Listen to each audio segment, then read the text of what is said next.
Welcome back to Daybreak as we have some medical coverage for you on this Thursday. Mercy Dr. Barbara Bumberry joins us in the studio. Good morning.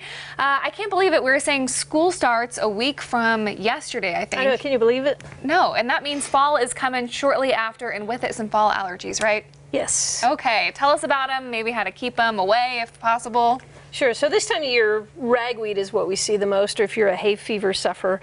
Usually starts blooming around mid-August, so anytime we'll start seeing those counts go up. Okay. And it affects about one out of 6 adults, so it's very common. Typically symptoms are mild, runny nose, sneezing, congestion, but sometimes can be more severe, can lead into asthma attacks, can interfere with sleep. So there's some environmental things that you can do depending on what you're allergic to. Okay. If it's dust mites, which is common, keeping covers around your mattress and pillows, washing your sheets weekly in hot water. You're better off with hardwood floors than carpeting. If you're allergic to mold, if you have any leaks in your house, you want to make sure you fix those.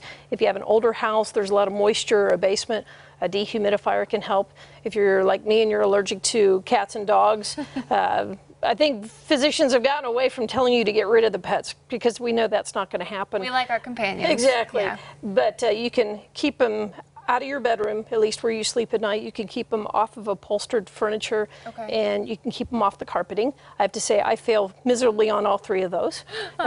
If you're allergic to pollen, keeping your windows shut during high pollen counts. If you spend a lot of time outside, or if you're a runner, try to avoid a lot of time outside when those pollen counts are high. When you do come inside, try to change your clothes, wash off your skin to get the pollen off. Okay.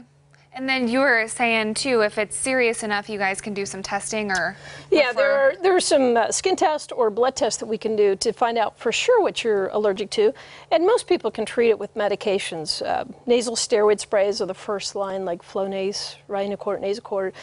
You can use antihistamines like Claritin, Allegra, Zyrtec. There are nasal sprays that you can use like Astelin.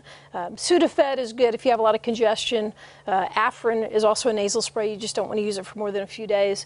And then if those don't work, you can do allergy shots, which you have to have allergy testing, and then they make a serum based on the antigens that you're allergic to. Okay, and wow. then once a week you get a shot in the doctor's office, and each week they strengthen the amount of that antigen, so it builds up your immunity over time. It takes about 3 to 5 years for the full series, but it can really knock your allergies out for about 12 years.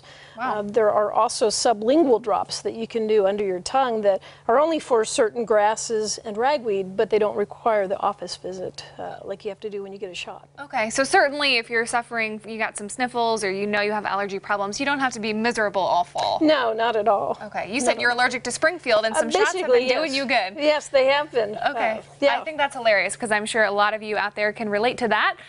So if so, know that you're not alone and you can get some relief. Well, thank you so much for being here this morning.